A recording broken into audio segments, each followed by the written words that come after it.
The scent of burning ozone was the first thing that breached the serenity of the Spire of Whispers. It was a jagged, violent smell, utterly foreign to the sweet floral pheromones that usually drifted through the Sideris capital. Thessaly Vaughn felt her skin flicker from a calm, translucent sapphire to a startled, jagged violet. She stood on the balcony of the Grand Refectory, her ceremonial robes of spun glass catching the light of the three moons of Sideris Prime. Beside her, the human stood like a shadow carved from the void. Elias Thorne had not moved for 20 minutes. He did not eat the nectar fruits, nor did he join the melodic humming of the High Council. He simply leaned against a crystalline pillar, his dull, opaque skin a stark contrast to the radiant Sideris nobility. His eyes, dark and restless, never stopped scanning the crowd. "Keep your bioluminescence down, Princess," Elias murmured. His voice was a low rasp, stripped of the musicality of her people. "You are a glowing target in this light." Thessaly tightened her grip on the railing. "We are at a celebration of the peace your people helped secure. There is no need for such grim paranoia, Commander." He did not look at her. His hand rested near the small, utilitarian hilt at his belt. "In my world, peace is just the time it takes to reload. And right now the air feels heavy."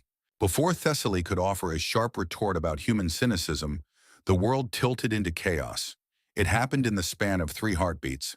A server, an elder Sideris whose skin should have been a warm gold, moved toward them with a tray of crystal flutes. But his light was wrong. It was a sickly, stuttering gray.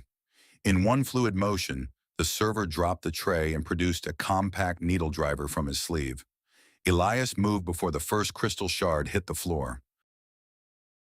He did not use a graceful Sideris martial form. He did not summon energy or light. He simply became a blur of brutal, efficient motion. One hand shot out, seizing Thessaly's shoulder and wrenching her behind his broad frame with enough force to make her bones ache. His other hand went to his belt. The needle driver hissed. A sliver of poisoned glass streaked through the space where Thessaly's throat had been a microsecond before. Elias did not scream. He did not hesitate. He launched himself forward, clearing the distance in 2 explosive strides that cracked the crystalline floor beneath his combat boots. The assassin tried to pivot, but the human was already inside his guard. Elias's palm struck the assassin's wrist, the sound of snapping bone echoing through the sudden silence of the hall. The needle driver clattered away. A second assassin emerged from behind a tapestry, then a third. They were not Sideris, but cloaked drones of the Iron Swarm, their metallic carapaces shimmering with stolen light. "Contact left," Elias barked into a small device at his collar. "Multiple hostiles in the wire. Guard the princess." Thessaly watched, frozen, as the man she had called a barbarian became a whirlwind of controlled violence. He didn't just fight, he dismantled. One drone lunged with a monofilament blade. Elias stepped into the strike, his forearm parrying the blow, his elbow smashing into the drone's optical sensor with a wet mechanical crunch. He moved with a terrifying economy of motion, his body reacting to threats before they fully materialized. A bolt of red energy flashed from the balcony above. Elias didn't look up, but he sensed the displacement of air. He rolled across the floor, his dark jacket smoking as the heat grazed him, and came up with a small black kinetic pistol in his hand. 3 shots, 3 thunderous, primitive cracks that shattered the musical atmosphere of the spire. The sniper on the balcony fell, his chest punched through by the heavy slugs. Elias turned, his chest heaving, his eyes wide and burning with a dark, predatory fire. He looked less like a man and more like a fallen star, burning with a light that consumed everything it touched. "Is that it?" Thessaly whispered, her skin a frantic, pulsing red. You killed them." Elias checked the chamber of his weapon and scanned the shadows one last time. He walked back to her, his movements stiffening as the adrenaline began to ebb. He looked down at his shoulder, where the energy bolt had charred through the fabric to the raw, red meat beneath. He didn't even flinch. "Sector is clear for now," he said, his voice flat and devoid of emotion. "But the party's over, Princess. We need to bug out before the second wave hits the perimeter." Thessaly looked at the carnage, then at her husband. She had married him to save her world from the Iron Swarm, thinking him a simple tool of war. But as he stood there bleeding and silent, she realized she had no idea what kind of monster her people had invited into their home. 30 days earlier, the Grand Council of Sideris Prime had been a place of mourning rather than policy. The hall, a gargantuan dome of translucent quartz that amplified the starlight, felt cold. Thessaly Vaughn had stood before the 12 elders, her hands curled into tight fists. "You are asking for a desecration," she had said, her voice echoing through the vast space. "A blood bond with a species that has not yet seen 1,000 cycles of their own sun? They are ephemeral. They are violent. They are small." Chancellor Valerius, whose skin was so pale it was almost silver with age, looked at her with eyes that had seen the fall of 3 outer systems. "We are not asking, Thessaly. We are drowning. The iron swarm has consumed the Ophiuchus Reach. 7 million of our kin have been extinguished, their light returned to the void. Our energy shields cannot hold against their mass drivers forever. Then we die with honor," Thessaly snapped. "Honor does not replant the star gardens," another elder murmured. "Humanity has what we lack. They do not fight for beauty or harmony. They fight for survival. They have a tenacity that defies logic. They are the only ones who have successfully repelled a swarm harvesting fleet, and their price is a seat on the council," Thessaly said bitterly, "and a royal marriage." "The humans do not trust treaties," Valerius explained. "They have a history of broken words on their own planet. They believe only in biological and social anchors. They want a princess of Sideris wed to their most decorated commander, a bond of family to ensure we do not abandon them when the tide turns." "Who is he?" Thessaly had asked, expecting a giant, perhaps a man scarred beyond recognition. "Elias Thorne," the Chancellor replied, gesturing to a holographic file. 34 years old, former leader of the Zero Watch. They call them the Black Aegis. He is a specialist in asymmetric warfare." "A child," Thessaly muttered. "In Sideris culture, 34 years was barely the age of apprenticeship. He is a veteran of 22 planetary conflicts," Valerius corrected. "To his people, he is an old man who has lived 10 lifetimes." The wedding had taken place 3 days later on the Bridge of Infinite Light. It was a cold, mechanical affair. The human delegation had arrived in a ship that looked like a jagged shard of charcoal. No gilding, no ornamentation, only thick armor and protruding weapon banks. When Elias Thorne stepped onto the bridge, the Sideris nobility had recoiled. He didn't glow. He didn't hum. He walked with a heavy, rhythmic stride that seemed to insult the delicate crystal beneath his boots. He wore a dark, high-collared uniform with a single silver pin on his chest, a shield with a dead star at its center. He was tall for a human, with hair the color of midnight and eyes that seemed to be looking at 1,000 miles of bad road. When he reached Thessaly, he didn't bow with the fluid grace required by protocol. He simply nodded, a sharp, jerky movement. "Princess," he said. His voice was like grinding stones. "I'm sorry it had to be this way." Thessaly had stiffened her spine, her skin turning a frosty, distant blue. "You call it a sacrifice, human?" "I call it a tactical necessity," Elias replied. "Let's get the paperwork done so I can get to work." The ceremony was a blur of ancient vows and modern signatures. Thessaly spoke the songs of her ancestors, promising to share the light of her house. Elias spoke 3 sentences in a language that sounded like barking commands, promising to hold the line. When the rites were finished, they were husband and wife, a princess of light and a soldier of the dark. That first night in the lunar villa, the silence between them was a physical weight. Thessaly stood by the window, watching the ships of the human fleet orbit her planet like hungry wolves. Elias did not touch her. He did not even approach her. He spent the first hour in their chambers, methodically checking every corner of the room, tapping the walls and inspecting the ventilation grates. "What are you doing?" she asked, her patience fraying. "Clearing the fatal funnels," he replied without looking back. "Your security is a joke. Too much glass, not enough cover." "This is a place of peace, Thorne." "It was a place of peace," he corrected, finally turning to face her. "Now it's a theater of operations. I have a request." Thessaly folded her arms. "And what is that?"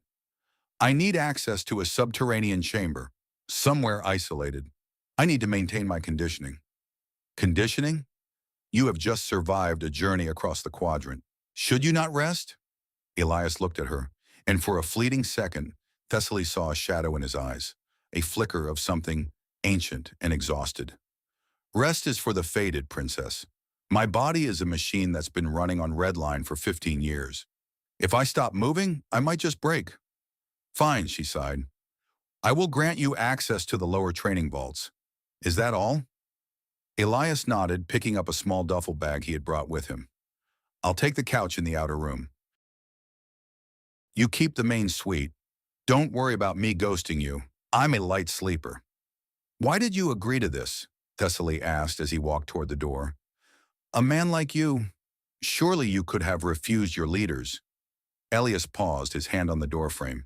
Because your people are worth saving, even if you don't think we are. And because I'm tired of being the guy who only shows up after the world has already burned. I'd like to see what a world looks like before the fire. He left before she could respond. For the next 2 weeks, she barely saw him. He would attend the mandatory diplomatic dinners, sitting like a stone statue while the Sideris elite whispered about his dullness. Then he would vanish. Curiosity eventually overrode her pride. At 3 in the morning, during the hour of deep starlight, Thessaly descended into the training vaults. She expected to find him lifting weights or practicing with a blade. What she found was a nightmare. Elias was in the center of the vault, stripped to the waist. His back was a map of white scars and strange subcutaneous humps where neural lace had been woven into his spine. He was moving in the dark, dancing with invisible enemies. He was so fast that his limbs seemed to leave after images in the dim light. He wasn't just exercising, he was screaming without making a sound. Each strike, each kick, each parry was performed with a lethal intensity that made Thessaly's skin pulse a terrified, flickering amber. He stopped mid-motion, his body dripping with sweat, his breath coming in jagged gasps. He didn't turn around. You're late, princess, he panted. I expected you to come poking around 3 nights ago. Thessaly stepped out of the shadows, her dignity a fragile mask. How did you know I was here? I can hear your heart, Elias said, turning to face her. It's got a different rhythm than mine. Too steady. Too hopeful. You move like a demon, Thorne. Is this what the Black Aegis did to you? Elias wiped his face with a towel, his expression returning to that flat, unreadable mask. They took a farm boy from the colonies and turned him into a Tier 1 asset. They rebuilt my bones with carbon fiber, overclocked my nervous system, and taught me how to kill a man with a handful of sand. And now? And now I'm a husband, he said, a ghost of a smirk touching his lips. Funny how life works, isn't it? Thessaly looked at the scars on his chest, a jagged line that ran from his collarbone to his hip. You have suffered much for a species with such short lives. We don't have time to wait for the universe to be kind to us, Elias said softly. We have to take what we want from the dark. And right now, I want to make sure you're still breathing when the iron swarm hits this atmosphere. He stepped closer, the heat radiating from his body like a furnace. Thessaly didn't pull away. For the first time, she didn't see a barbarian. She saw a man who had been forged in a fire she couldn't imagine. A man who carried the weight of 1 billion lives on his scarred shoulders. The peace won't last, Elias whispered. You know that, right? I know, Thessaly replied, her skin turning a soft, determined violet. Good, he said, picking up his shirt, because when the walls come down, you're going to need a monster. And I'm the best one Earth has to offer. That memory faded as Thessaly stood in the blood-splattered hall of the spire, watching the monster reload his weapon with hands that didn't shake. The assassination attempt was only the beginning. The sky outside was already beginning to darken with the arrival of the first swarm drop pods. The truce was over. The war had found them. And as Elias Thorne stepped in front of her, his dark eyes fixed on the horizon, Thessaly realized that the fallen star had finally begun to burn. The aftermath of the assassination attempt in the Spire of Whispers did not taste like victory.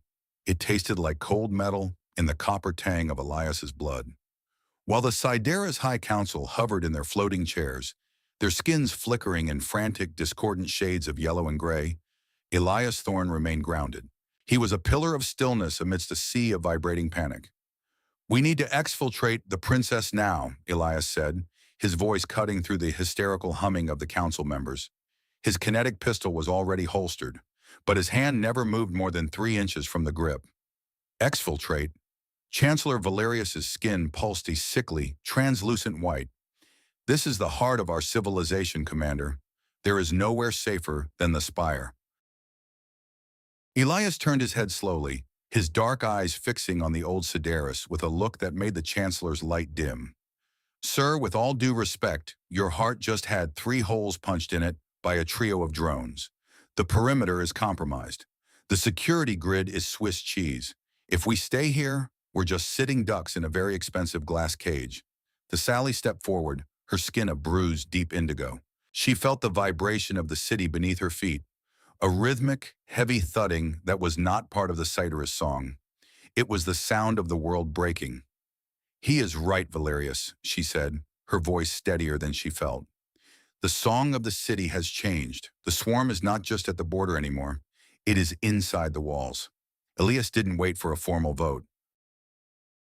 He grabbed a tactical headset from a fallen Sideris guard, a guard whose skin had gone dark permanently, and adjusted the frequency with practiced ease. Team 2, this is Thorne. We've got a broken wing at the Spire. I need a heavy lift at the North Pier in 5 minutes. We're moving the high-value asset. How's the AO looking? A crackle of static filled the air, followed by a voice that sounded like gravel being crushed. This is Miller, boss. The AO is FUBAR. We've got bogeys coming out of the sun, maybe 300-plus drop pods. The local birds are grounded. We're Oscar Mike to your position, but it's a hot zone. Stay frosty. Copy that, Miller. Out. Elias turned to Thessaly. Princess, you're with me. Chancellor, if you want to keep your skin glowing, I suggest you follow the guards to the sub-level bunkers. Now. Elias took Thessaly's hand. His grip was not the gentle, ritualistic touch of her people. It was firm, calloused, and radiated a desperate burning heat. He led her through the chaotic halls of the palace, moving with a predatory grace that ignored the beauty of the crystalline architecture. He looked for cover, not aesthetics. He looked for exit points, not vistas. Why do you call me that? Thessaly asked as they sprinted down a corridor of spun light. Call you what? A high-value asset. Elias didn't slow down. Because in a theater of war, names are heavy, assets are objective. It keeps the head clear. If I think of you as a person, I might hesitate, and hesitation gets people KIA. They reached the North Pier, a soaring platform that overlooked the star gardens of Sideris Prime. But the gardens were gone, replaced by pillars of black smoke in the orange glare of atmospheric entry. The sky was no longer sapphire. It was a bruised charcoal, streaked with the red trails of human interceptors and the sickly green pulses of swarm beams. A human transport, a blocky, ugly thing called a raptor, screamed toward the pier. Its thrusters scorched the delicate crystal, leaving blackened scars on the ancient surface. The side door slid open before the ship even touched down, revealing a squad of humans in matte black combat armor. Get in! Elias yelled over the roar of the engines. Thessaly hesitated. The interior of the ship looked like a tomb, dark, cramped, and smelling of oil and sweat. It was the opposite of everything she had ever known. But then she looked back at the spire. A swarm harvester, a gargantuan machine of rotating blades and glowing sensors, was descending upon the dome. Elias grabbed her waist and practically threw her into the raptor. He jumped in behind her, slamming the doors shut just as a green energy bolt slammed into the pier, shattering it into a million shimmering shards. Status. Elias barked at the soldier nearest to him, a woman with a jagged scar across her nose. Admiral Hayes is holding the orbital line, the soldier replied, her voice calm despite the ship bucking like a wild animal. But they've got more mass than we anticipated. The Sideris fleet is holding position, but they're taking heavy hits. They won't break formation, boss. They're getting slaughtered for the sake of honor. Elias swore, a harsh, guttural sound. They're fighting a 20th century naval battle in a three-dimensional nightmare. Tell Hayes to execute the Scatter Viper protocol. If the Sideris won't move, we move for them. Thessaly huddled on a hard metal bench, watching the soldiers check their weapons. They moved with a synchronized mechanical efficiency. There was no music here, no light, only the grim business of survival. She looked at Elias. He was staring at a holographic display of the planet, his brow furrowed in intense concentration. "Is this all you are?" she asked, her voice barely audible over the hum of the ship. Elias looked up. His eyes were tired, the dark circles beneath them more pronounced in the dim red lighting of the hold. "All I am? A weapon, a planner of deaths. You talk about protocols and assets. Is there anything left of the man who wanted to see a world before the fire?" Elias stayed silent for a long moment. He reached into a small pouch at his side and pulled out a piece of old crumpled paper. He handed it to her. It was a photograph. The colors were faded, but she could see a small house made of wood, surrounded by fields of green grass under a sky that looked remarkably like Sideris Prime before the invasion. A small child stood in the foreground, holding a wooden toy. "That's my sister's kid," Elias said. His voice had lost its edge, replaced by a hollow, haunting softness. "He's 5 years old. He doesn't know what a zero watch is. He doesn't know that his uncle is a monster who kills things in the dark. I do this. I become this. So he never has to." He took the photo back and tucked it away. It was a ritual, she realized, a reminder of the man hidden beneath the carbon fiber bones and neural lace. The humanistic weight of his words hit Thessaly like a physical blow. She had lived 127 years, and in all that time, she had never considered the cost of peace. For the Sideris, peace was a natural state, something they were entitled to by the grace of their long lives. For the humans, peace was something they had to bleed for, every single day. "Boss, we're approaching the bunker complex," Miller called out from the cockpit. "But we've got a problem. The primary entrance is blocked by debris. We're going to have to fast rope onto the roof." "Copy that," Elias said, standing up. He checked his gear one last time. "Princess, you ever been on a rope?" Thessaly looked at the thick black cables coiled near the door. "Negative," she said, using his own terminology with a touch of irony. Elias smirked. "Well, there's a first time for everything. Stay close to me. Don't look down. Just hold on." The door slid open, and the cold, thin air of the upper atmosphere rushed in. The world below was a hellscape of fire and shadow.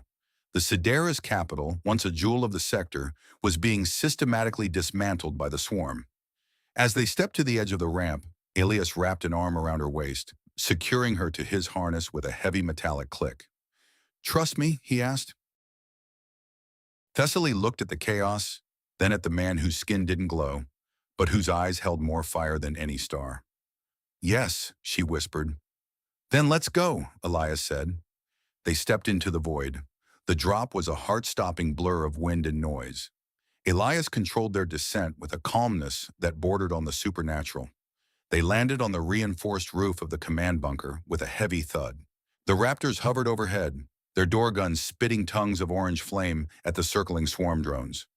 Inside, the bunker was a hive of activity. Human technicians were working alongside Sideris scholars, trying to integrate their disparate technologies. The air was thick with the smell of ozone and the rhythmic humming of Sideris energy cores. Admiral Hayes was waiting for them. She was a woman who looked like she was made of iron and cold intentions. Her gray hair was cropped short, and her uniform was immaculate despite the chaos outside. "Commander Thorne," she said, acknowledging him with a crisp nod. "Princess Thessaly. Glad you made it. The situation is deteriorating faster than our simulations predicted." "What's the sit-rep, Admiral?" Elias asked, stepping up to the central tactical table. "The swarm has deployed a disruption field," Hayes said, gesturing to the holographic map. "It's neutralizing the Sideris energy weapons. Their ships are basically floating paperweights right now. My carriers are trying to provide cover, but we're outnumbered 10-1. If we don't drop that disruption field, Sideris Prime will be a graveyard by morning." "Where's the source?" Elias asked. "An orbital platform. It's shielded by the swarm's primary hive ship. A direct assault would be suicide." Elias stared at the map. His mind was working through 1,000 permutations, looking for the one opening that everyone else had missed. "We don't do a direct assault," he said finally. "We do a surgical strike. One ship, small, fast, and equipped with a kinetic payload." "One ship," Hayes frowned. "Against a hive ship? You won't even get within 5 kilometers before they swat you out of the sky. Not if we use the Sci song, Elias said, turning to Thessaly. Princess, your people communicate through a harmonic frequency, right? A shared neural network? Thessaly nodded. The synapse. It is the core of our being. Can you use it to mimic the swarm's own internal signal? Can you make them see a human ship as one of their own for just 60 seconds? Thessaly felt her skin pulse a worried, flickering gray. The synapse is for sharing emotion, for connection. Using it as a tool of deception, it is forbidden. It is a violation of our most sacred laws. Elias stepped closer. He didn't yell. He didn't command. He just looked at her with a raw, desperate honesty. Thessaly, your laws are for a world that no longer exists. If we don't do this, there won't be anyone left to remember those laws. I'm not asking you to be a weapon. I'm asking you to be a bridge.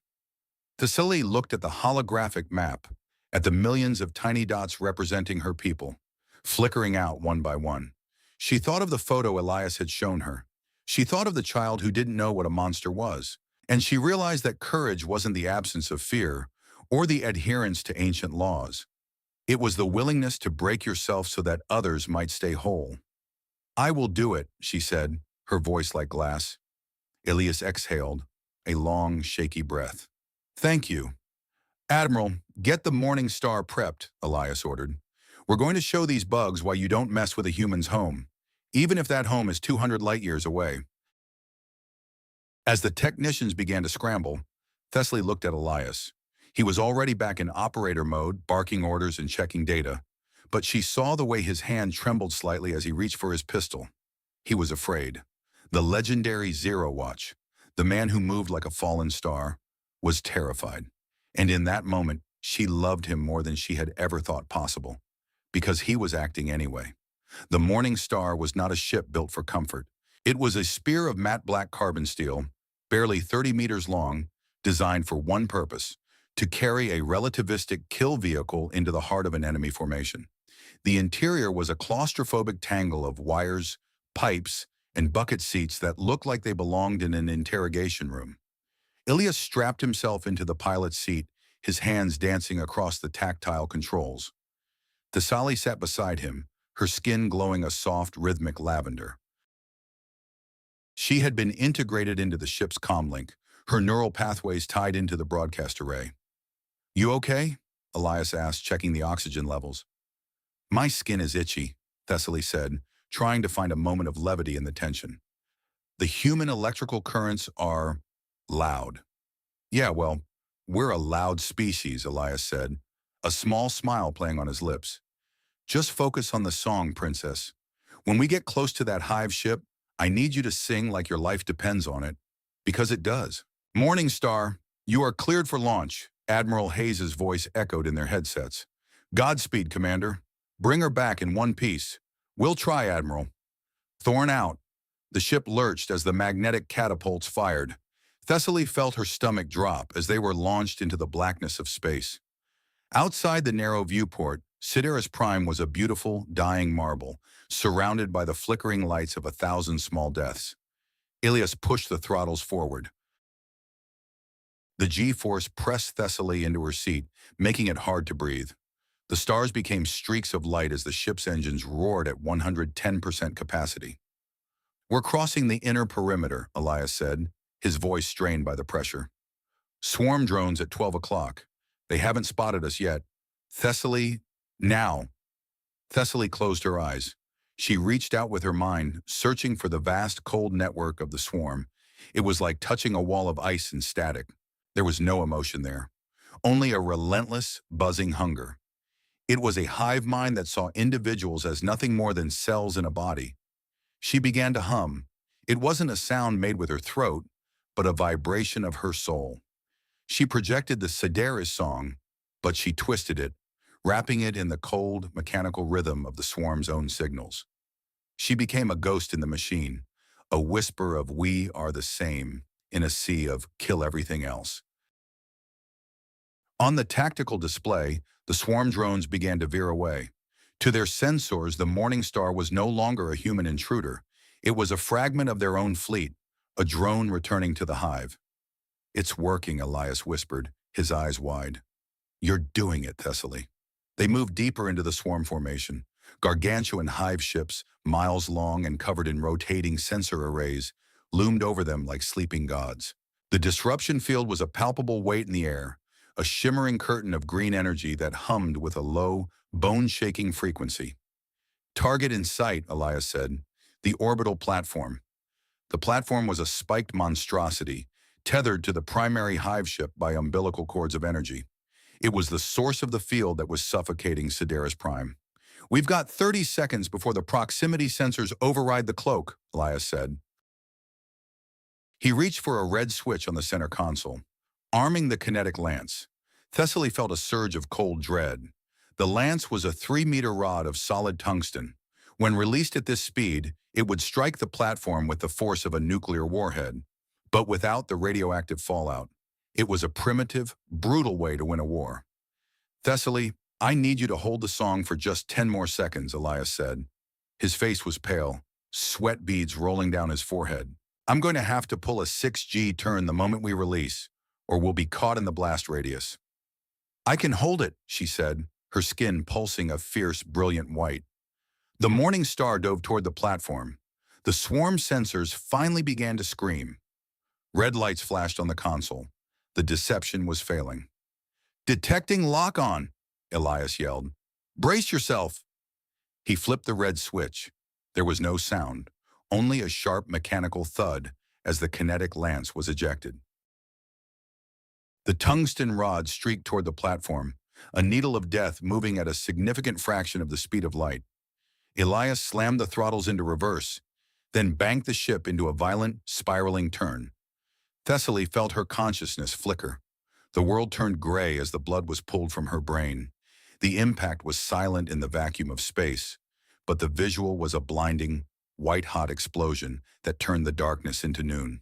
The orbital platform didn't just break, it evaporated. The umbilical cords of energy snapped, sending a backlash of power through the primary hive ship. The disruption field vanished. Down on the planet, the Sideris energy weapons roared back to life. Thousands of prism beams lanced into the sky, cutting through the swarm drop pods like a scythe through wheat.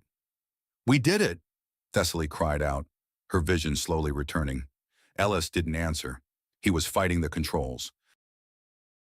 The morning star had been hit by a fragment of the platform's debris. The ship was venting oxygen, and the main thrusters were dead. We're hit, Elias said, his voice calm, almost detached. Engines are offline. We're in a decaying orbit. Thessaly looked at the display. They were falling towards Sideris Prime, but they were falling too fast. They would burn up in the atmosphere before they could be rescued. Can we fix it? She asked. Negative. The fuel lines are severed. Elias unbuckled his harness and floated toward the back of the small cabin. He opened a locker and pulled out a single emergency EVA pack. There's only one, Thessaly said, her skin turning a hollow, terrified gray. Elias didn't look at her. He began to strap the pack onto her back. It's a short-range pulse jet. It'll get you clear of the ship. Admiral Hayes has a search and rescue Raptor on standby. They'll pick up your beacon. What about you? Elias stopped. He looked at her, and for the first time, there was no mask, no soldier, no weapon, no Zero Watch, just a man. The ship has a manual override, he said. Someone has to stay here to keep the nose up, or the heat shield won't hold long enough for the rescue birds to find you. If I stay, I can glide her down just enough. You'll die, she said, her voice breaking. Elias finished tightening the straps on her harness. He took her face in his hands. His skin was cold, but his touch was the most human thing she had ever felt. Listen to me, Thessaly. I spent my whole life being a weapon that others pointed at things. I never had a choice. Not really, but right now, this is my choice. I'm not dying for a treaty. I'm not dying for a seat on a council. He leaned forward and kissed her forehead. I'm dying so that the person who showed me I could be more than a monster gets to live. That's a good trade, princess. No. Thessaly grabbed his uniform. I won't leave you. Elias smiled, a sad, beautiful expression. You're a leader of your people, Thessaly. They need their song back, and you're the only one who knows how to sing it now. He reached over and hit the emergency eject button on her side of the ship. Thessaly was sucked into the void before she could scream. She saw the morning star as a tiny black speck against the backdrop of the burning planet. She saw the nose of the ship tilt up, the heat shield glowing a dull orange as it hit the upper atmosphere. She drifted in the silence, her pulse jet firing automatically, keeping her stabilized. Below her, the war was still raging, but the tide had turned. The Sideres and the humans were fighting together now, a symphony of light and kinetic energy that was slowly pushing the swarm back into the dark. She watched the morning star until it became a streak of fire, a fallen star descending toward the Star Gardens. She was picked up 20 minutes later by a human raptor. Admiral Hayes was there, her face a mask of grim respect. "Where is he?" Hayes asked. Thessaly looked out the viewport at the trail of smoke in the distance. "He stayed," she whispered. Hayes closed her eyes for a moment, then nodded. "He was a good soldier, the best we had." "No," Thessaly said, her skin glowing a soft, morning violet. "He was a man, and he was my husband." The battle for Sideris Prime lasted another 6 hours, but the heart of the swarm had been broken. The hive ships retreated, leaving behind the wreckage of their ambition. Thessaly spent the night in the ruins of the Star Gardens, near the crash site of the Morning Star. The ship was a mangled skeleton of metal, buried deep in the earth. There was no sign of life. She sat in the dirt, her crystal robes torn and stained with soot. She looked at the sky, at the stars that were no longer screaming. She realized then that Elias had taught her the greatest lesson of all. Courage wasn't about being invincible. It was about being fragile and choosing to stand anyway. It was about finding a reason to live that was bigger than the fear of dying. She reached into her pocket and pulled out a small, scorched piece of paper. It was the photo of the child. "I will find him," she whispered to the wind. "I will tell him that his uncle wasn't a monster. I will tell him he was a hero who taught a world of light how to find its way in the dark." She stood up, her skin beginning to glow with a new, steady radiance. It wasn't the arrogant light of the old Sideris. It was a humble, resilient light, the light of someone who had seen the fire and chose to keep walking. The war was over, but the work of building a true peace was just beginning. And for the first time in 127 years, Thessaly Vaughn knew exactly what she was meant to do. She was no longer just a princess. She was the bridge that a fallen star had built with his own life. The wreckage of the Morning Star was a jagged, blackened tooth embedded in the throat of the Emerald Valley. This place had once been a sanctuary of silence, where the Sideris poets came to watch the bioluminescent moss weave patterns of ancient history.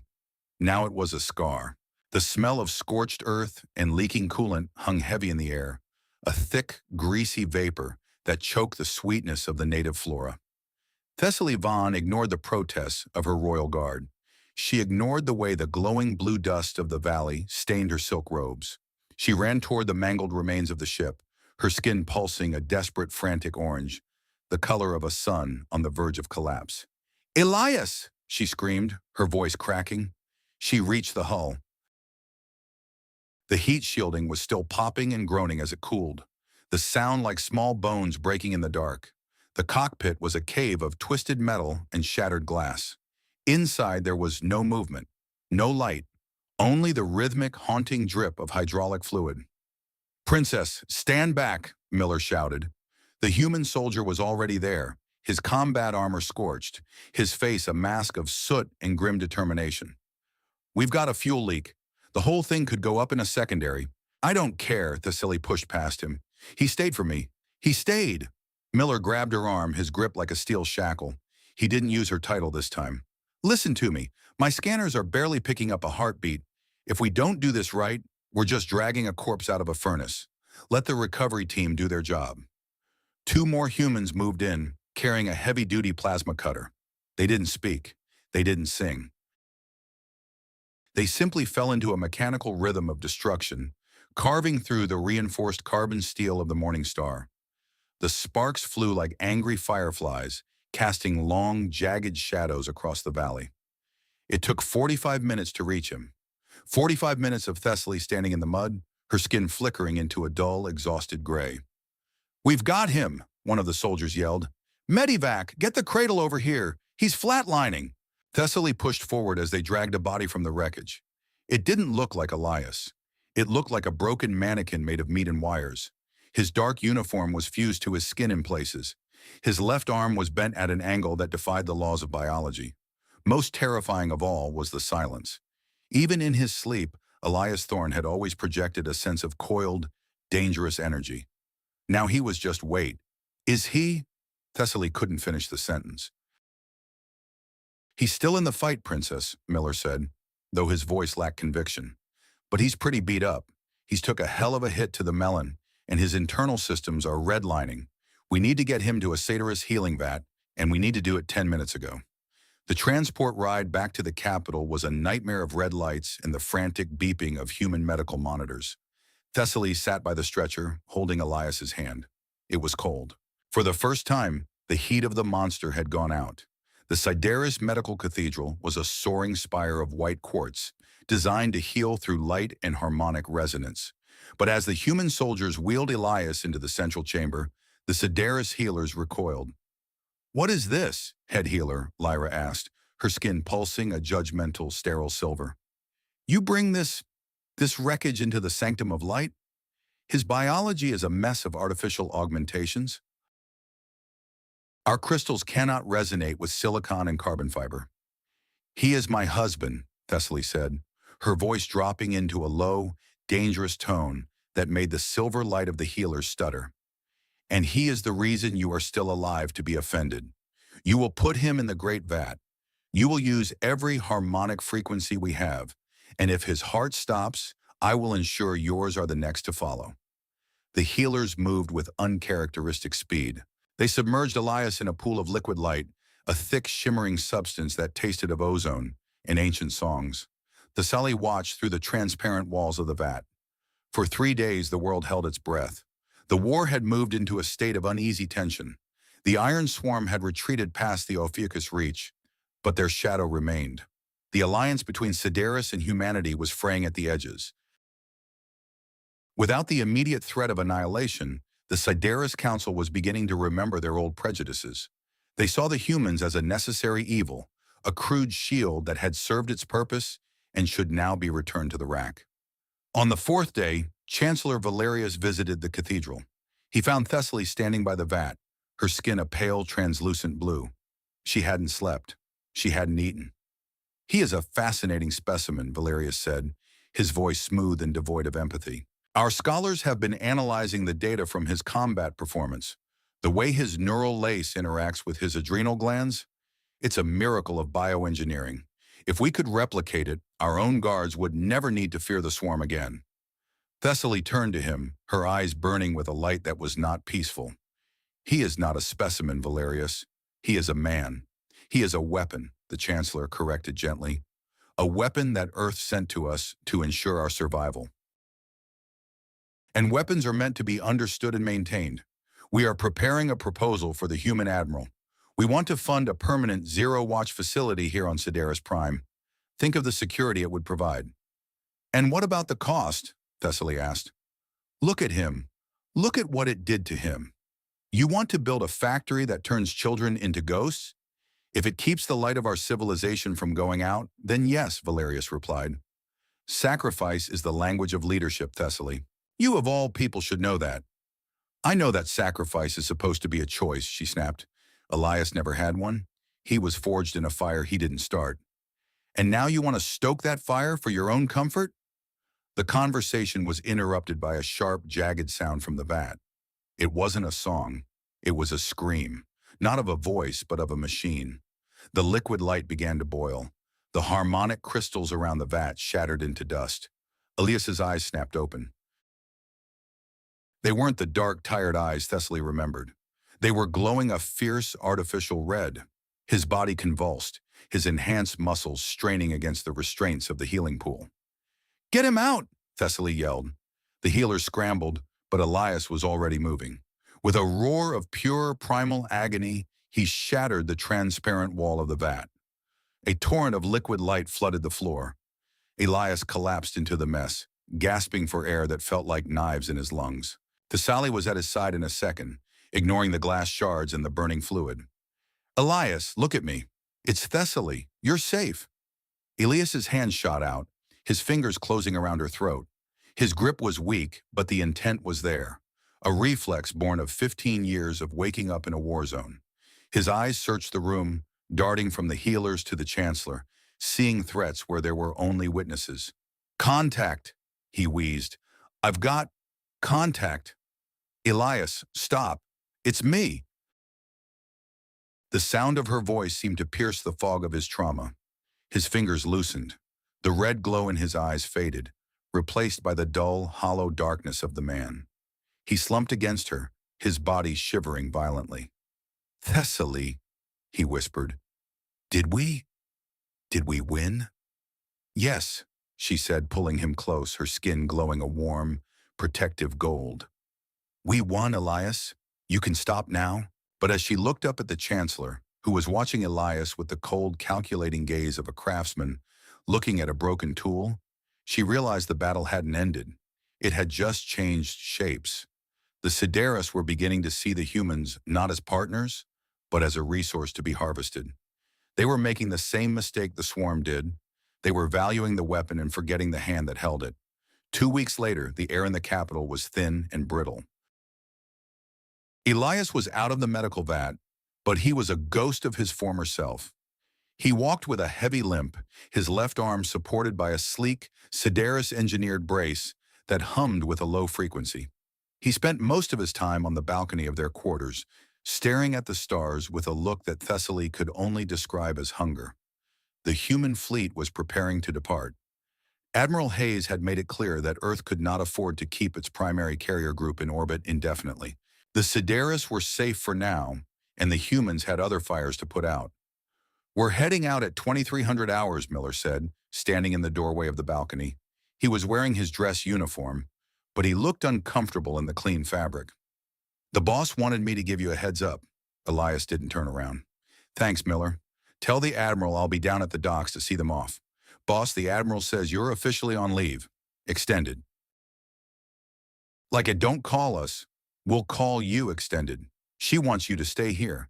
Heal up. Enjoy the view. Elias finally turned, a bitter smile twisting his lips. You mean she wants me to be the mascot for the new embassy? A trophy on a shelf? Miller looked at the floor. She wants you to have a life, Elias. You've done enough ground pounding for 3 lifetimes. Take the win. Is that what this is? Elias gestured to his braced arm. A win? Miller sighed. It's better than a body bag. Stay frosty, boss. When Miller left, the silence that followed was heavy. Thessaly approached Elias, her skin a soft, questioning lavender. She reached out to touch his shoulder, but he flinched, a small, involuntary movement that hurt her more than a slap. I'm sorry, he said, his voice like dry leaves. I'm still hearing the static. The static? The swarm, Elias said. When we were on the Morning Star, when you opened that link, I saw them, Thessaly, not just as robots. I saw what's inside. Thessaly felt a chill run through her. What do you mean? They aren't just machines, Elias said, his eyes fixing on her with a terrifying intensity. They're a recycling program. Every world they consume, they take the biological matter and the neural patterns, and they grind them down, they turn them into code. They turn them into fuel for the next harvest. The Iron Swarm is made of the ghosts of 1,000 civilizations that weren't fast enough or mean enough to survive. He looked back at the stars. I saw my own face in the static, Thessaly. I saw what happens to people who become nothing but weapons. We become the Swarm. We just use different metal. Thessaly shook her head. No, Elias. You chose to save us. You chose to be more. Did I? He asked. Or was I just a more efficient version of the thing I was fighting? The Council? They've been asking me questions, not about how I'm feeling, but about my reaction times, about the threshold of my neural lace. They don't want a man, Thessaly. They want a blueprint. The turning point came that evening during the final Alliance banquet. The grand hall was filled with the scent of rare orchids and the sound of 100 Sideri's voices singing a song of victory. But the humans were huddled in the corners, their dark uniforms like ink stains on a white canvas. Chancellor Valerius stood at the head of the table, his skin glowing a radiant, triumphal gold. Today we celebrate not just a victory of arms, but a victory of vision, he announced. The Alliance has shown us that together we can overcome any darkness. And to ensure that this peace is never broken, I am proud to announce the creation of the Aegis Initiative. With the cooperation of our human partners, Sideris Prime will become the training ground for a new generation of defenders. We will combine the elegance of Sideris technology with the resilience of the human spirit. A murmur of approval ran through the Sideris nobility. Thessaly looked at Elias. He was sitting perfectly still, his glass of wine untouched. His skin was the color of stone. Admiral Hayes stood up, her expression guarded. The Chancellor and I have had some preliminary discussions about resource sharing. But let's be clear, the Zero Watch program is a response to an existential threat. It's not something we do for fun. Of course, Valerius said, waving a hand dismissively. But surely you can see the benefit. We provide the resources, the funding, the longevity. You provide the raw material. The room went cold. The term raw material hung in the air like a death sentence. Thessaly felt her skin turn a sharp, jagged red. Raw material? Chancellor, you are talking about children. You are talking about the systematic destruction of a person's identity for the sake of a defense grid. Princess, please, Valerius said, his voice tightening. You are being emotional. This is about the survival of the state. No, this is about the survival of the soul. Thessaly stood up, her robes rustling like dry glass. We spent centuries telling ourselves that we were the most enlightened species in the galaxy because we valued life and beauty. But the moment we got scared, we went looking for a monster to hide behind. And now that the monster has saved us, you want to build a cage for it and start breeding more? Thessaly, Elias said quietly. His voice was steady, but there was an edge to it that made everyone in the room stop breathing. Elias stood up. He didn't use the table for support, despite his limp. He walked toward the Chancellor, the hum of his arm braced the only sound in the hall. You want to know about the Aegis Initiative? Elias asked, his dark eyes locking onto Valerius's gold ones. You want to know what it's like to have your nervous system rewritten so that you can feel the movement of a fly 100 meters away? You want to know what it feels like when they turn off your ability to feel fear, but they forget to turn off the ability to feel the guilt? Elias reached into his jacket and pulled out a small metallic disc, his military ID tag. He threw it onto the table. It slid across the polished crystal, coming to a stop in front of the Chancellor. That's 42 grams of alloy, Elias said. That's what I was worth to Earth. That's what you want to turn your people into. You think you're being smart. You think you're being realistic. But all you're doing is building your own swarm. You're just using a different name. He turned to Admiral Hayes. Admiral, my resignation stands. I'm out. Elias walked out of the hall. The silence that followed was absolute. Thessaly looked at the council, at her own people, and for the first time in her life, she felt a profound sense of shame. They were so afraid of death that they were willing to give up the very things that made life worth living. They were becoming the gray mirror, the shadow of the enemy they had just defeated. She turned and followed Elias. She found him on the landing docks watching the first human shuttles lift off. The sky was filled with the orange glow of engines, a beautiful and terrible sight. You shouldn't have done that, Elias said as she approached. You've got a throne to think about. The throne is just a chair if there's no heart sitting in it, Thessaly said.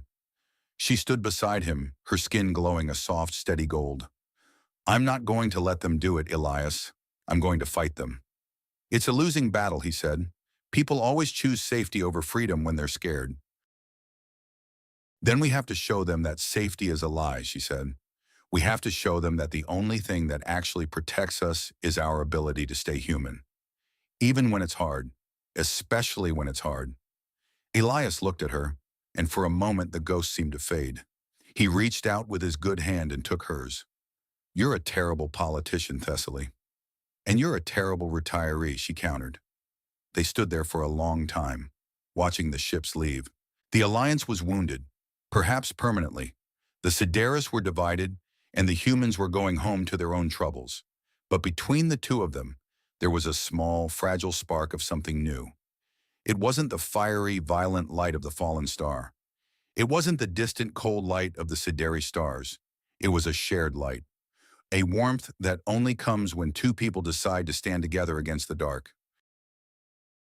But as the last shuttle disappeared into the clouds, a new alarm began to wail from the command tower. It was a different sound than the swarm's buzz. It was a deep, booming resonance that shook the very foundations of the city. Thessaly looked at the tactical displays on her wrist. Her skin turned a frantic, jagged white. "What is it?" Elias asked, his hand instinctively going to where his pistol should be. "The Ophiuchus Reach," Thessaly whispered. "It's not the swarm. It's something else. The sensors are picking up a signature we've never seen.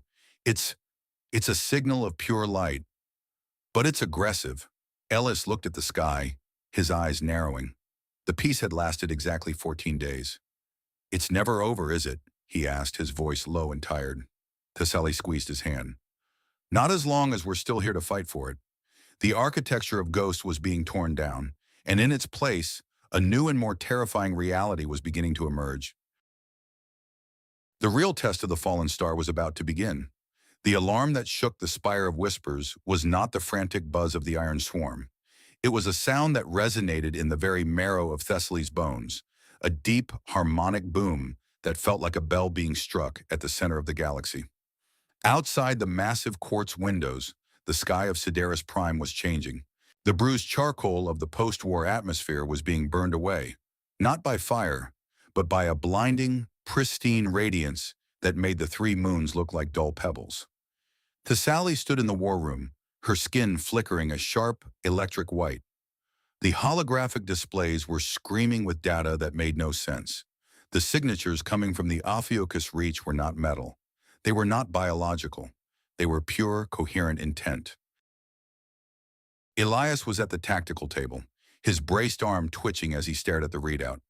He looked like he had seen a ghost, one he had been trying to outrun for 15 years. "Talk to me, Miller," Elias barked into his comms. "What am I looking at?" Miller's voice came through, garbled by the sheer energy of the incoming signal. "Boss, it's a total Charlie Foxtrot. These things aren't hitting our sensors like ships. It's like the vacuum of space is suddenly deciding to sing. We've got energy readings that should be physically impossible without a supernova. They're coming in fast. Real fast." The High Council scrambled into the room, Chancellor Valerius leading the way. His skin was a frantic, vibrating silver. He looked less like a leader and more like a cornered animal. "The Ascended," Valerius whispered, his voice trembling. "It cannot be. They were supposed to be a myth." Thessaly turned to him, her skin darkening to a suspicious violet. "The Ascended? You mean the ancestors who gave up their physical forms 6,000 years ago? Why would they return now?" "They did not give up their forms to be kind, Thessaly," Valerius said, his eyes fixed on the sky. "They left because they found the physical world messy, limited. They sought the great resonance. But our legends say they promised to return if the song was ever corrupted beyond repair." Elias let out a sharp, cynical laugh. "And let me guess, a 3-year war with a swarm of recycling robots and an alliance with a bunch of short-lived barbarians counts as corrupted." Valerius didn't look at him. He looked at the displays. "They are coming to purge us, to reset the frequency. They don't see us as kin. They see us as noise." The room went silent as a massive holographic image flickered to life. It was a broadcast, but not one carried by radio waves. It was a direct projection into the synapse, a vision shared by every Sideris on the planet. A figure of pure, blinding light appeared. It had no face, only a geometric symmetry that was beautiful and terrifying. When it spoke, the voice didn't come through the speakers. It echoed in their minds like the weight of an ocean. "The harmony has been defiled," the voice sang. "You have bound your light to the dust. You have invited the void into the sanctum. Sideris Prime is no longer a garden. It is a contagion. We come to bring the silence." Thessaly felt a wave of nausea. The silence wasn't a metaphor. It was the complete erasure of their physical reality. The Ascended weren't conquerors. They were the ultimate janitors of the universe. We need to launch everything. Admiral Hayes's voice broke through the psychic pressure. Her image appeared on a secondary screen, her face grim. Commander, my carriers are already picking up heat signatures. We're staying. We won't leave you to face this alone. Negative, Admiral, Elias said, his voice dropping into a low, dangerous tone. Your kinetic rounds will pass right through those things. You're trying to shoot a ghost with a pebble. Bug out. Now. That's an order. I don't take orders from retirees, Thorne, Hayes snapped. But wait one. What the hell is that? On the sensors, a series of smaller, high-intensity signals emerged from the dark side of Sideris Prime's second moon. They weren't human. They weren't Sideris. They were something in between.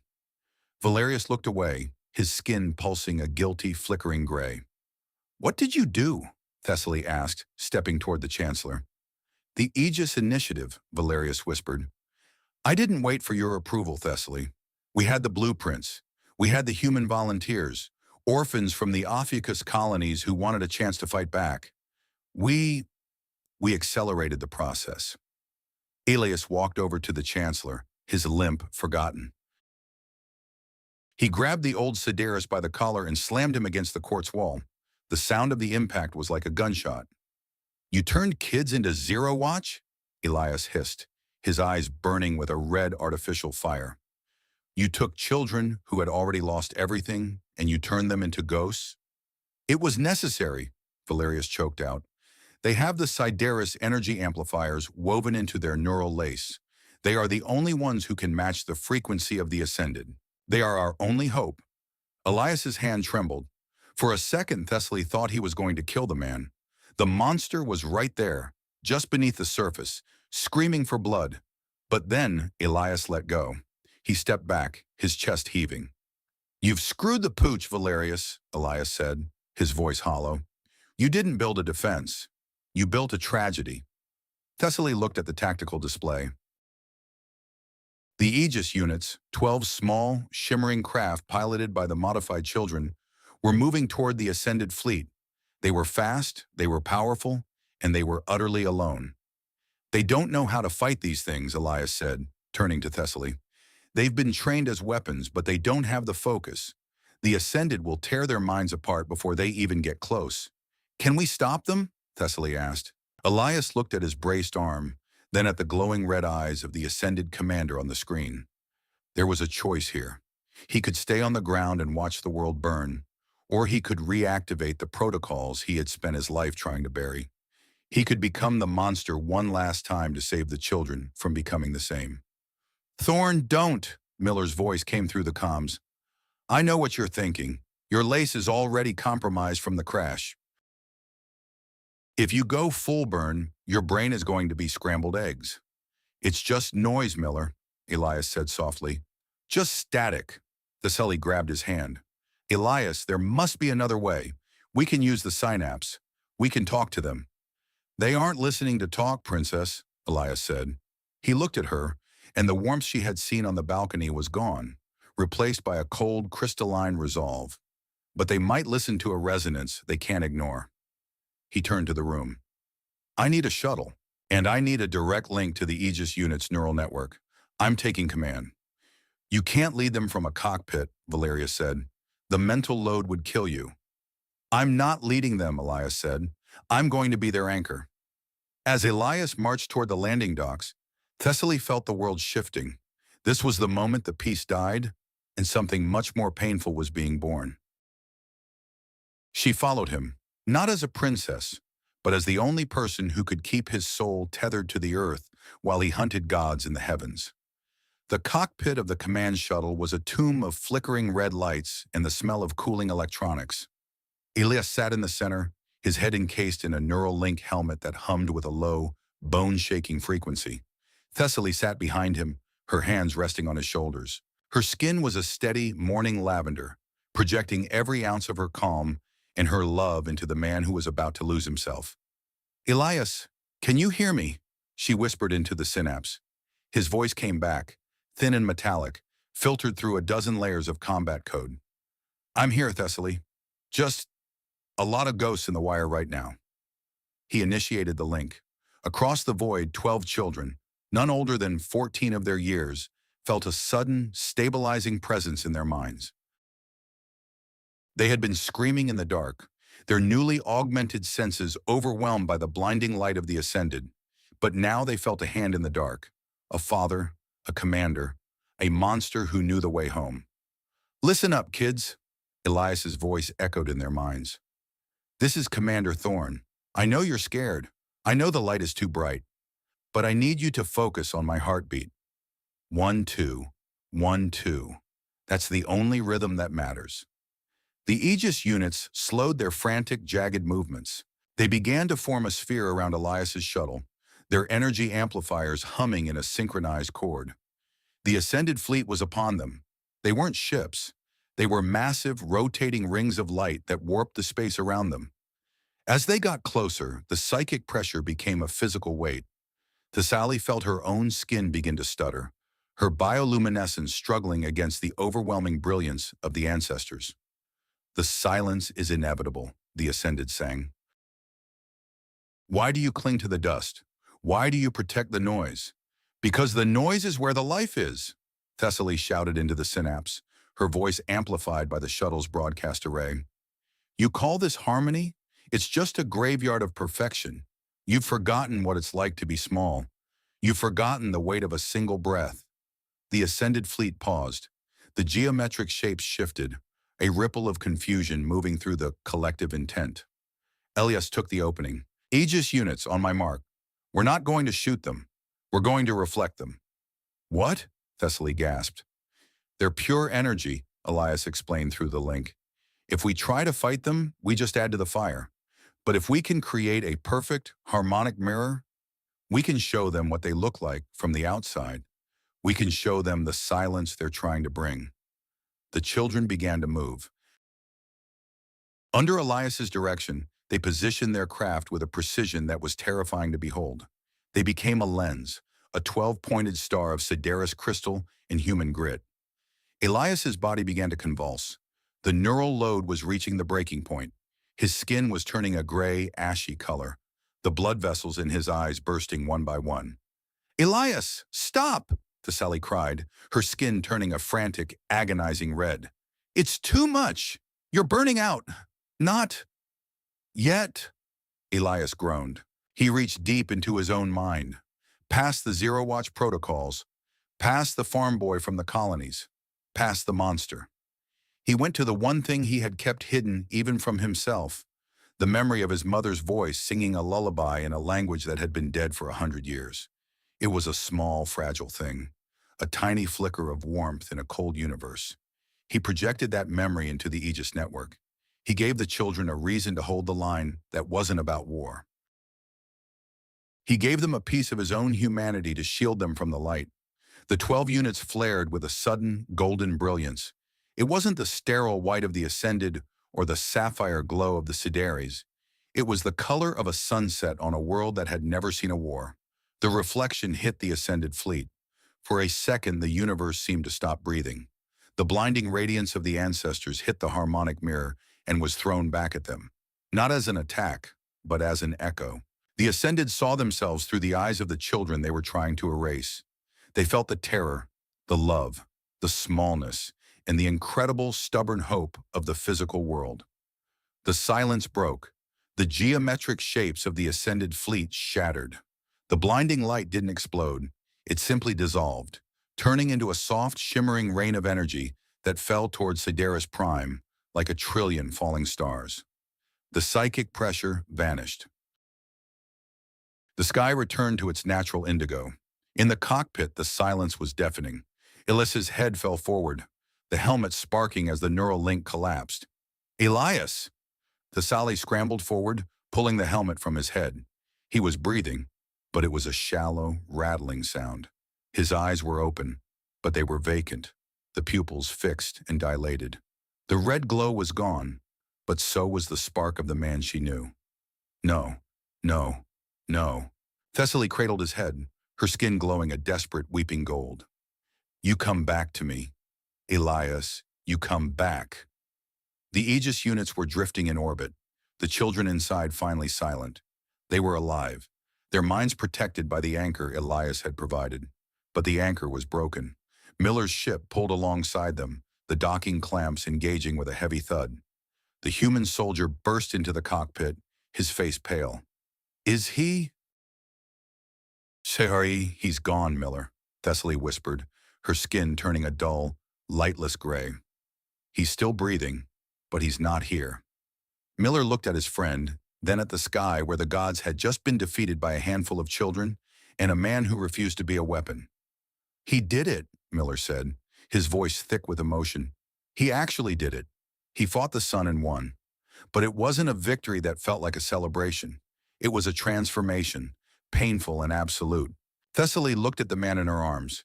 He had spent his life trying to prove he was more than a monster, and in the end, he had proven it by becoming the smallest, most vulnerable thing in the galaxy, a protector who gave everything so that others wouldn't have to. The humanistic theme had moved from the shadows to the heart of the world. The Sideris had been saved, but they had been saved by the very things they had mocked: the fragility, the short lives, and the desperate, illogical love of humanity. As they carried Elias onto the transport, Thessaly saw Chancellor Valerius standing on the landing bay. The old man looked broken. He saw the children being brought out of their craft, their eyes wide with a new, sober understanding of what they were. You saved us, Valerius said, his voice barely a whisper. We didn't save you, Thessaly said, her voice like ice. He did, and he did it by showing us that the only thing worth fighting for is the right to be small, the right to be flawed, the right to be human. She looked at the horizon where the sun was beginning to rise.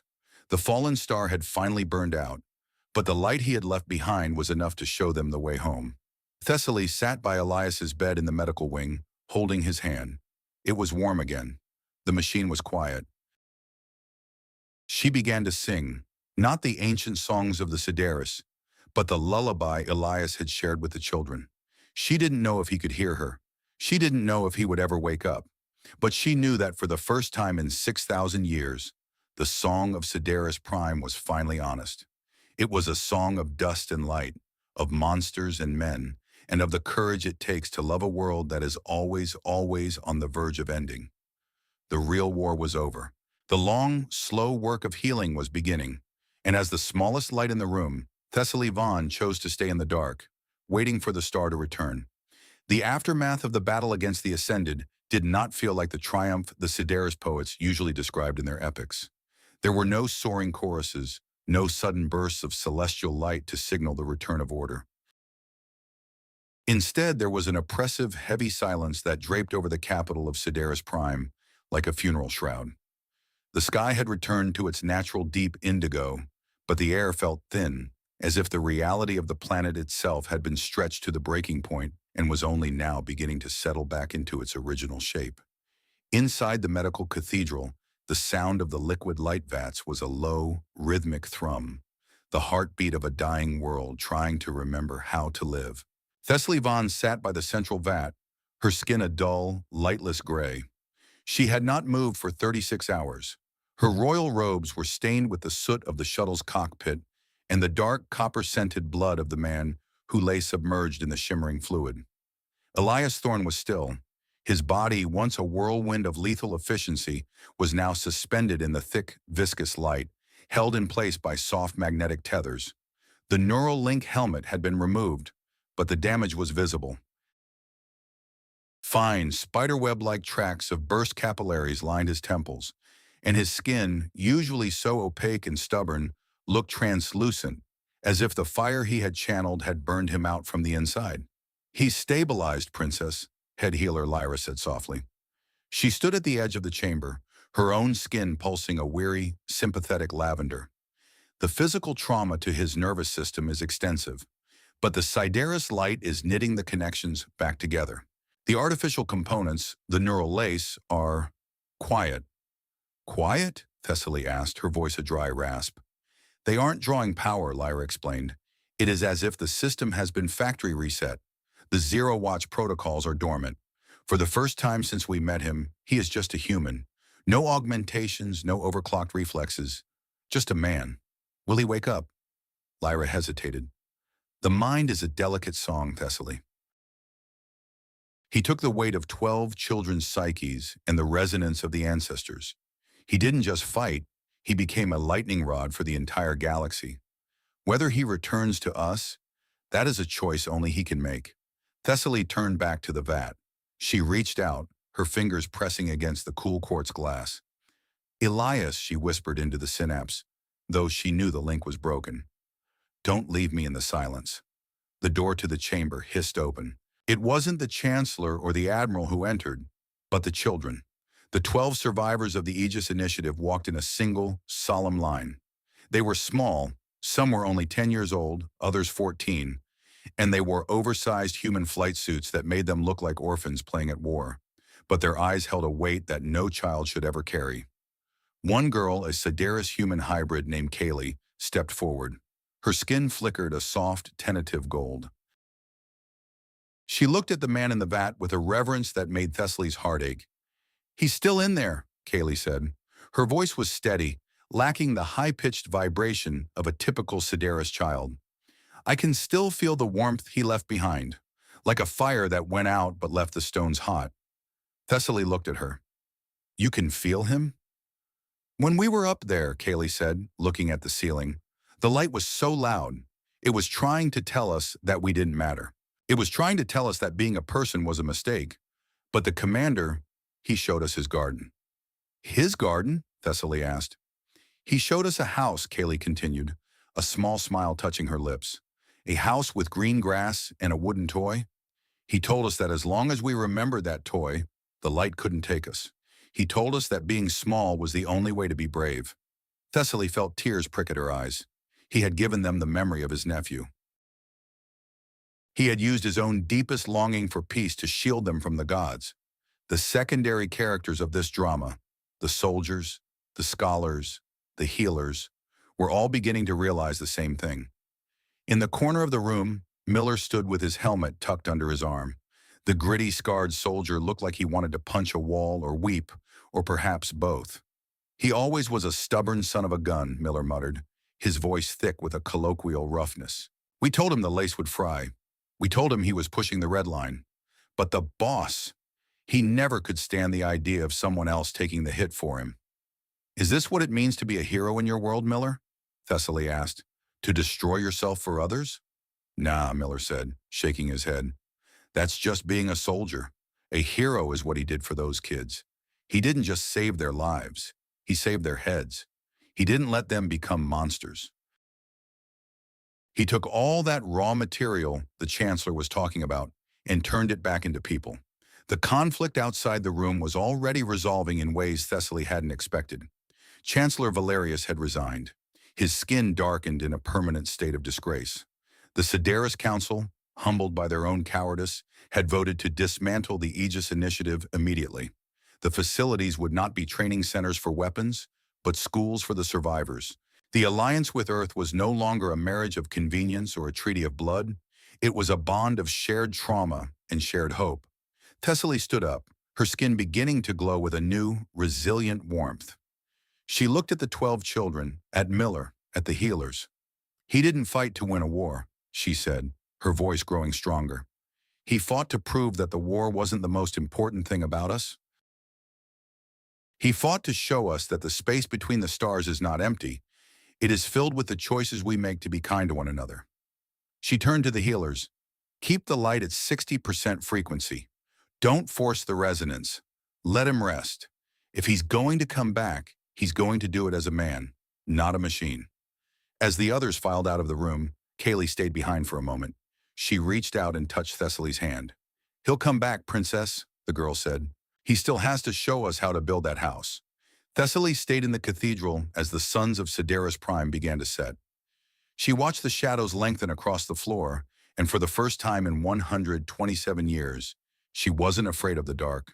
The fallen star had burned out, but the warmth it had left behind was enough to light the way forward. 6 months had passed since the silence was broken. Sideris Prime was a world in transition.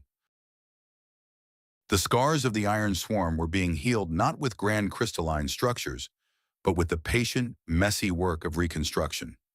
Human engineers worked alongside Sideris architects, their kinetic tools clashing and blending with harmonic resonators. The air no longer tasted of ozone. It tasted of damp earth and new growth. Thessaly Vaughn, now the regent of the High Council, stood in the center of the royal gardens. She was no longer wearing the robes of spun glass. She wore a simple, durable tunic of woven fiber, and her skin was smudged with the dark soil of the Emerald Valley. She was kneeling in the dirt, planting a row of Terran sunflowers, a gift from Admiral Hayes. A pair of heavy, rhythmic footsteps approached from behind.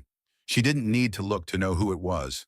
The pace was slower now, punctuated by a slight metallic click of a redesigned brace, but the weight of the stride was unmistakable.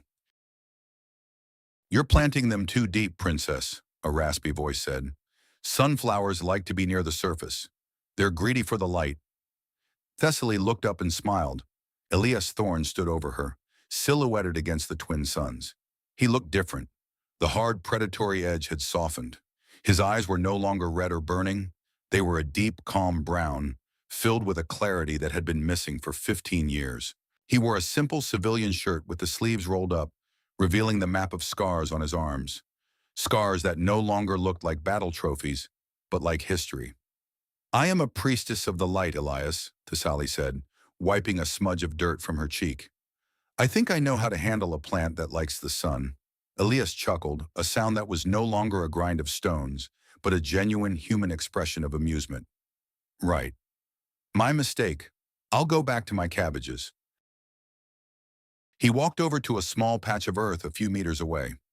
Since his recovery, Elias had refused any military or political position. He had been offered the rank of Grand Marshal of the Unified Fleet, but he had turned it down without a second thought. Instead, he had asked for a small plot of land near the palace and a set of primitive gardening tools. He spent his days in the dirt, teaching the Aegis children, who now lived in a nearby school, how to grow things that didn't require a power source. He was teaching them how to be small. Thessaly watched him work. He moved with a quiet purpose. His hands, the same hands that had dismantled assassins in 4.7 seconds, now gently patting the soil around a fragile sprout. There was no static in the air around him. The monster was gone, or perhaps it was simply asleep, replaced by a man who had found his purpose in the piece. The transformation was not just in him, but in her. Thessaly no longer looked at the world as a song to be perfected. She saw it as a garden to be tended. She had learned that the most powerful thing a leader could do was not to project strength, but to protect vulnerability. She stood up and walked over to him, leaning against a crystalline trellis.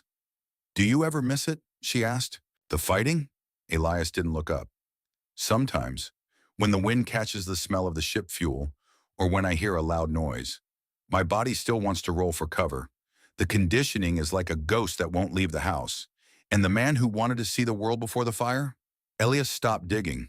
He looked around at the gardens, at the children playing in the distance, at the human and Sideris workers sharing a meal on the palace steps. "I'm looking at it," he said softly.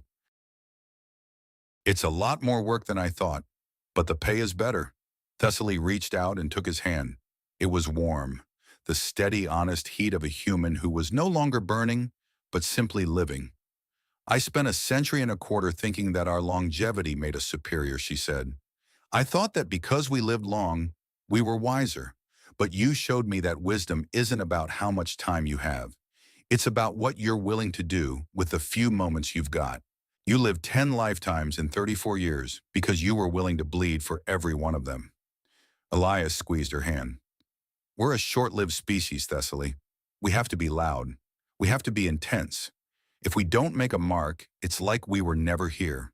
You made your mark, Elias, on this world and on me." They stood together as the suns began to dip below the horizon, painting the sky in shades of violet and gold. The silence between them was no longer a wait, it was a conversation. "I look back at the woman I was before the human ships arrived, and she feels like a stranger, a creature of glass and ego who thought the universe was a song written solely for her people. I used to think that courage was a grand, shining thing, something that belonged to the warriors of old who stood atop crystal spires and defied the dark. I didn't understand that real courage is often ugly. It is sweaty, it is terrified, and it is usually covered in the dust of a world that is falling apart. I learned that being civilized is a fragile mask we wear when we are safe, but being human is what we become when the mask is torn away. It is the choice to hold a hand in the dark when your own is shaking. It is the decision to be a bridge instead of a wall, even if you know the weight of the crossing might break you. Elias Thorne was a fallen star who burned himself out to show us that the dark isn't something to be feared, but a place where we can finally see the smallest, truest lights. I used to fear the end of my long life, but now I realize that 1,000 years is nothing compared to a single moment of choosing to be kind when you have every reason to be cruel. We are all just weapons of peace, waiting for a hand to show us that we were meant for the garden, not the war. Thessaly turned to Elias, the light of the setting suns reflecting in her sapphire eyes. She thought of the journey they had taken, from a marriage of political sacrifice to a partnership of the soul. She thought of the children who were no longer raw material, and the ancestors who had been reminded of the beauty of the dust. Everything we have built here, it started because a man who was trained to be a monster decided he wanted to be a person instead, she said. Elias looked at her, a genuine, peaceful smile breaking across his face. No, he said. It started because a princess was brave enough to let a monster in. He reached into his pocket and pulled out a small wooden toy, the one from the photograph. He handed it to her. I'm going to Earth next week, he said. Just for a visit. I'm going to give this back to my nephew. I'm going to tell him his uncle is done with the stars for a while. Thessaly took the toy, feeling the rough texture of the wood against her skin. Will you come back? Elias looked at the sunflowers, then at the woman whose light was now his only compass. I'm already home, Thessaly. As the first stars began to appear in the indigo sky, Thessaly looked out at the world she had helped save. She felt the warmth of the soil beneath her feet and the steady heartbeat of the man beside her. She realized that the space between wars was not just a quiet moment before the next fight. It was the only place where life truly happened. I spent my life trying to be a perfect note in an eternal song. I wonder, have you ever felt like you were just a tool in someone else's plan, a weapon forged for a purpose you didn't choose? What would it take for you to lay down that burden and choose to be small, to be flawed, and to be kind instead? Thessaly Vaughn leaned her head on Elias Thorne's shoulder, watching the sunflowers turn their faces toward the rising moons. She reached down and picked up a handful of earth, letting it slip through her fingers like the dust of 1,000 fallen stars. The garden was growing, and for the first time, the song was hers to write.